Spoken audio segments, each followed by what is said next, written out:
Changamoto 5 ambazo utazipata ikiwa utaoa mwanamke unayempenda kuliko yeye anavyokupenda. Ni muhimu sana kuweza kufahamu kwamba hizi changamoto ni lazima ziweze kukukumba ikiwa utamuoa mwanamke ambaye wewe unampenda sana kuliko yeye anavyokupenda. Na ni vema zaidi kuweza kujua kwamba ni bora mwanamke awe anakupenda sana alafu humpendi sana na ukafunga naye ndoa. Lakini kama wewe utakuwa unampenda sana na ukafunga ndoa na mwanamke ambaye hakupendi sana, kwa sababu kuna wanawake wanaolewa na wanaume kwa sababu tofauti tofauti lakini hawapendi. Kwa hiyo kama utaweza kuoa mwanamke ambaye wewe unampenda sana kuliko yeye anavyokupenda, fahamu utakumbana na hizi changamoto 5 ambazo nitaweza kuzitaja. Changamoto ya kwanza ni changamoto ya kiburi cha mwanamke au kujiona keki.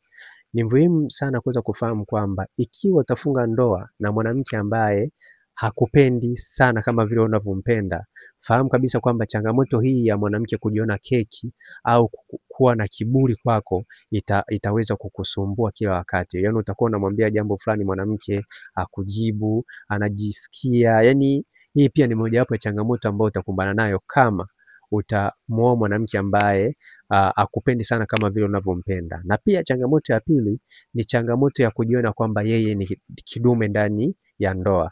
Ni muhimu sana kuweza kujua kwamba ikiwa utaoa mwanamke ambaye hakupendi sana kama vile unavyompenda, fahamu kabisa kwamba ndani ya ndoa mwanamke ndiye atakuwa na kauli. Wewe hautakuwa na kauli yoyote. Yaani yeye ndiye atakuwa kama mwanaume, anaweza kukwambia pika, anaweza kukwambia nichemshie maji. Yaani zile kazi ambazo mwanamke anatakiwa kumfanyia mumewe, basi wewe ndio utakuwa unazifanya. Hii ni mojawapo ya changamoto ambayo utakumbana nayo kama utaoa mwanamke ambaye hakupendi kama vile wewe unavyompenda. Na pia changamoto ya 3 ni changamoto ya kunyimwa kitumbua. Ni muhimu sana kuweza kujua kwamba hii ni mojawapo ya changamoto ambayo itaweza kukutesa katika hiyo ndoa, kwa sababu mwanamke kama hakupendi kama vile wewe unavyompenda, kwa kawaida huwa anakuwa na jeuri fulani ya katika swala la kufanya tendo la ndoa. Kwa hiyo atakuwa na kunyima. Kwa hiyo hii pia ni mojawapo ya changamoto ambayo utakumbana nayo. Na pia changamoto ya 4 ni changamoto ya kukutolea maneno au majibu ya karaha ambayo yanaumiza nafsi. Ni muhimu sana kujua kwamba hii pia ni mojawapo ya changamoto kubwa sana ambayo itakutesa, kwamba mwanamke atakuwa anakutolea maneno ya karaha ambayo yatakuwa yanakuumiza kwa sababu wewe ndio unampenda sana, yeye hakupendi sana. Kwa hiyo hii pia ni mojawapo ya changamoto. Na pia changamoto ya mwisho ni changamoto ya kuwa na msongo wa mawazo kutokana na matukio ambayo unakumbana nayo kutoka kwa huyo mwanamke ambaye unampenda sana kuliko yeye anavyokupenda.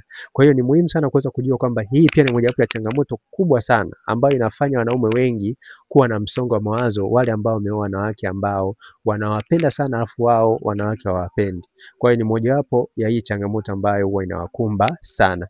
Nikumbushe, kama unahitaji kuweza kufahamu mwanamke anakupenda au hakupendi sana na uweze kuepuka hizo changamoto, hakikisha unapata hiki kitabu. Kitabu hiki kinaitwa Safari ya Nuru katika Mahusiano na Ndoa. Kitabu hiki kitakuelekeza namna sahihi ya kumpata mwanamke sahihi au mwanaume sahihi wa kuweza kuingia naye katika ndoa sahihi, ili kusiwepo na changamoto hizo ambazo nimeweza kuzitaja. Kitabu hiki kinauza shilingi 15,000. Unaweza kunicheki WhatsApp kwenda namba 0713728736. Lakini kama utakuwa nje ya Tanzania, utaanza na jumlisha 255 713 728736 na utapata ushauri pamoja na video za staili za mapenzi ambazo utahitaji kuweza kujifunza. Asante na karibu. Naitwa Isaac.